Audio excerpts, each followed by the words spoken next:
అందరికీ నమస్కారం. మన భారతదేశం నుంచి ముఖ్యంగా తెలుగు రాష్ట్రాల నుంచి పై చదువుల కోసం విదేశాలకు పోతున్నారు. ఎక్కువ మంది అమెరికాకు పోతున్నారు, ఆ తర్వాత కెనడా, జర్మనీ, ఆస్ట్రేలియా అని కూడా పోతున్నారు. కానీ అక్కడ పోయిన ప్రాబ్లం వస్తుందంటే చదువుకునేటప్పుడు యూనివర్సిటీలో ఉంటారు కాబట్టి ఇన్సూరెన్స్ క్లెయిమ్ అవుతుంది. ఉద్యోగాలకు పోతే ఇన్సూరెన్స్ క్లెయిమ్ అవుతుంది. అయితే చదువు అయిపోయిన తర్వాత ఉద్యోగాలు దొరకకుండా బయట పార్ట్ టైం జాబ్ చేసుకుంటుంటారు, ఉద్యోగం ఎదుర్కొంటుంటారు. వాళ్ళు ఎక్కువ చనిపోతున్నారు యాక్సిడెంట్ అయ్యి. ఇప్పుడు 2 నెలల క్రితం భువనగిరి అమ్మాయి అదేవిధంగా చనిపోయింది, ఫ్యాటల్ డెత్. దానికి మా ఫ్రెండ్స్ అంతా మాట్లాడి 7 లక్షల రూపాయలు కలెక్ట్ చేసి బాడీని పంపించాల్సి వచ్చింది. ఈ అమ్మాయి కోమలో ఉంది. వెన్నెల అమ్మాయి పేరు. జూన్లో జరిగిన యాక్సిడెంట్. చాలా కాస్ట్ అయిపోయింది, ఇన్సూరెన్స్ లేదు. నేను ఆమె స్టూడెంట్ లైఫ్ అయిపోయింది, ఉద్యోగం చేరలేదు, యాక్సిడెంట్ అయింది.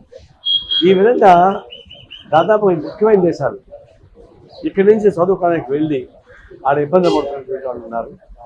వాళ్ళకి ఇన్సూరెన్స్ పథకాలు ఉండవు, ప్రభుత్వం నుంచి కూడా ఎలాంటి సహకారం ఉండదు. నేను లాస్ట్ టైం ఒక అమ్మాయి కోసం ముఖ్యమంత్రికి రాస్తే ముఖ్యమంత్రి రేవంత్ రెడ్డి వెంటనే స్పందించి అర్ధగంట లోపల బాధ్యతంగా జాగ్రత్త పెట్టారు. ఈలోపు మనకు తానా వాళ్ళు వచ్చారు, అంతా కలిపి సహాయం చేస్తే కానీ ఆ బాడీకి రాలేదు. ఇప్పుడు ఈ అమ్మాయి హాస్పిటల్లో ఉంది, వీళ్ళు తీసుకురాలేరు. ఆమె ఖర్చు కోసం కొన్ని కోట్ల రూపాయలు ఖర్చు అయ్యింది. అందుకని మేము ఆల్రెడీ ముఖ్యమంత్రికి ఒక ఉత్తరం రాసాం, తర్వాత తానా వాళ్ళకు కూడా రిక్వెస్ట్ చేసుకున్నాం, ప్రైమ్ మినిస్టర్ కూడా ఒక ఉత్తరం రాసాం. మేమేమంటామంటే ఈ ప్రైమ్ మినిస్టర్ చొరవ చూసుకొని ఈ ఫారిన్లో ఉన్నటువంటి విద్యార్థులు వాళ్ళకి ఏమైనా ఇబ్బంది వస్తే వాళ్ళు రక్షించేందుకు ఒక ఆర్గనైజేషన్ పెట్టాలి, ఒక సెల్ పెట్టాలి. వాళ్ళు they should look of all these things. Prime minister direct చూడమని నేను చెప్పవు, కానీ ఒక నిర్మాణపూరితంగా అధికారపూర్వకంగా ఒక సెల్ పెడితే దాని నుంచి వాళ్ళే దాన్ని వర్కౌట్ చేసుకుని కావాలి సహాయం చేస్తారు. గతంలో ఇదే పద్ధతిలో సమస్య వస్తే వైఎస్ రాజశేఖర్ ముఖ్యమంత్రిగా ఉన్నారు. అప్పుడు గల్ఫ్ కంట్రీలో ప్రాబ్లం వచ్చింది. అప్పుడు నేనే పోయి రిప్రజెంట్ చేశాను. అప్పుడు ఆయన శ్రీధర్ బాబు ఎడ్యుకేషన్ మినిస్టర్, శ్రీధర్ బాబుని ఇన్ఛార్జిగా పెట్టి ఆ మినిస్టర్తో పాటు గ్రూప్ని పంపించాడు. ఆ ప్రకారం సాయం చేయగలిగారు. మన తర్వాత గ్యాప్ వచ్చేసింది. ఇప్పుడు మళ్ళా నేను పోయిన ఏంటంటే ప్రైమ్ మినిస్టర్ చొరవ చూసుకోవాలి, ముఖ్యమంత్రులు చొరవ చూసుకోవాలి. వీళ్ళని కాపాడడానికి ఉపయోగపడే ఒక అడ్మినిస్ట్రేటివ్ శాంక్షన్ చేసి సహాయం చేయకపోతే కష్టం అవుతుంది. ఇప్పుడు తక్షణం వెంటనే అనే అమ్మాయి వరంగల్ జిల్లా శేషగన్పూర్ అమ్మాయి, వాళ్ళు చాలా పేదవాళ్ళు, వాళ్ళు ఇబ్బంది పడుతున్నారు. వాళ్ళ గురించి చేయడానికి సహాయం చేయమని చెప్తున్నాం. మీ ద్వారా నేను సహాయం కోరేది ఏంటంటే వీళ్ళకి ఈ చట్టబద్ధ కల్పించాలి. నేను ఏమంటే విదేశాలకు పోయి డబ్బులు సంపాదించుకొని పంపిస్తున్నారు పిల్లలకి, ఇళ్ళకి పంపిస్తారు. వాళ్ళు ఏడే ఖర్చు పెడతారు కదా, వాళ్ళకి అందరికీ వచ్చే డబ్బులు ఏడా ఖర్చు పెడతారు. అంటే మనీ రొటేషన్ పోతుంది. రొటేషన్ పోయినప్పుడు దాన్ని ట్యాక్స్ వేసిన అంతా వస్తాయి. వాళ్ళు డబ్బులు మొదలుపెట్టుకోరు కదా, బట్ట కొంటారు, ఇల్లు కొనుక్కుంటారు, చేస్తారు. కాబట్టి వాళ్ళ వల్ల భారతదేశానికి ఆదాయం తప్ప నష్టం లేదు. కాబట్టి ఇలాంటి వాళ్ళని కాపాడమని చెప్పేసి హృదయపూర్వకంగా విజ్ఞప్తి చేస్తూ ఉంటాను. ఈ అమ్మాయి పేరు వెన్నెల.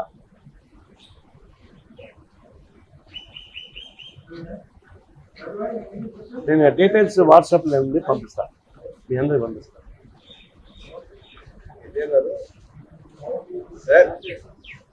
ఢిల్లీ పర్యటనలో హరీష్ రావు కేటీఆర్ బాబు అవన్నీ పెడితే ఏమై అంజామ్ అయిపోతుందా? అది పెడితే ఇది పోతుంది.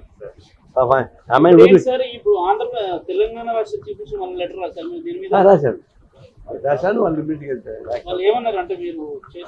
లెటర్ రాశాను అంతే, వాళ్ళు నేను ఫోన్లో మాట్లాడాలి.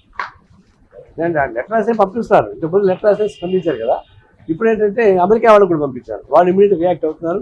కొంతమందికి ఆల్రెడీ స్టార్ట్ చేశారు, కొంచెం చూడడానికి ట్రై చేస్తున్నారు. ఐ థింక్ నాకు ఇప్పుడు వచ్చిన మెసేజ్ బట్టి ఈ అమ్మాయి సహాయం చేయడానికి కోరుకుని వస్తున్నారు. అది నేను ఉదయం పంపించాను, వాళ్ళకి నైట్ అవుతుంది. అప్పుడే కొంతమంది చూసి పంపిస్తున్నారు, వాళ్ళకి సహాయం చేస్తారు. బట్ గవర్నమెంట్ నుంచి ఒక స్ట్రాంగ్ రిప్రజెంటేషన్ లేకపోతే కష్టం అవుతుంది, కాపాడుకోవాలి. అది మాకెందుకు అనుకుంటూ పోతుంది. వేరే కదా ఇక్కడి నుంచి మనం పంపిస్తామని డబ్బులు ఖర్చు పెట్టి చదివించి మరి వాళ్ళు అన్యాయం అయిపోతుంటే సాధ్యం అవుతుంది. అందులో వాళ్ళు బాగుంటే మళ్ళీ డబ్బులు సంపాదించి మరి ఇండియాకే పంపిస్తారు కదా వాళ్ళు. మరి ఇండియాకి వచ్చిన డబ్బులు ఇక్కడే ఖర్చు అవుతుంది కదా. మనీ రొటేషన్ అవుతుంది కదా, రొటేషన్లో అనేక ట్యాక్సెస్ రూపంగా భారతదేశానికి ఖజానా నిలుపుతుంది కదా, కాబట్టి ఈ పద్ధతుల్లో సహాయం చేయమని కోరుతాం. సార్, కానీ ఇలాంటి ఘటనలు చాలా మంది సందర్భంలో జరుగుతూ ఉన్నాయి కదా. అంటే వాళ్ళు సెట్ ఇప్పుడు మీరు ఇక్కడ కలెక్ట్ చేసుకున్నారు, మీరు దృష్టికి వచ్చింది, కానీ వాళ్ళే నేరుగా ప్రభుత్వాన్ని అప్రోచ్ చేయాలని కూడా ఏదైనా ఒక సిస్టమ్ అనేది ఉంటే బాగుంటుంది. అదే ఇప్పుడు వాళ్ళకి ఆ కెపాసిటీ ఉండదు. ఆ విషయం తెలుసుకున్న వెంటనే ఇది గవర్నమెంటే దానికి ఒక ఆర్గనైజేషన్ పెడితే, సెల్ పెడితే వాళ్ళు చూసుకుంటారు. అది చూసుకోవాలంటే ప్రైవేట్స్ కానీ ముఖ్యమంత్రిగా చూసుకోలేరు. దానికి ఒక నిర్మాణపరమైన సెల్ పెట్టేస్తే ఇప్పుడు వైఎస్ రాజశేఖర రెడ్డి మన విద్యామంత్రి పెట్టాడు కదా, ఆయన చూసుకున్నట్ట ఆ కంట్రీ కూడా పోయి ఇచ్చాడు. అప్పుడు ఆ విధంగా సెంట్రల్లో ఒక మెకానిజం, స్టేట్లో ఒక మెకానిజం పెట్టగలిగితే వీళ్ళని కాపాడుకోవచ్చు, ధైర్యంగా ఉంటుంది. ఇప్పుడు ఫ్యామిలీస్ ఏమవుతున్నాయి, ఆడేమో జరుగుతుంది, ఆ కుటుంబ సభ్యులు వాళ్ళ అమ్మ నాన్న బాధపడతారు, వీళ్ళు పోలేరు, వాళ్ళు చూడలేరు, ఏమని తెలియదు, వాళ్ళు మా చుట్టూ తిరుగుతారు బాధపడతా. ఇక మేము దాన్ని రిప్రజెంట్ చేస్తున్నాం. ఆ ప్రకారం కన్నా గవర్నమెంటే ఒక వ్యవస్థ నిర్మించడం నా ఉద్దేశం. Thank you.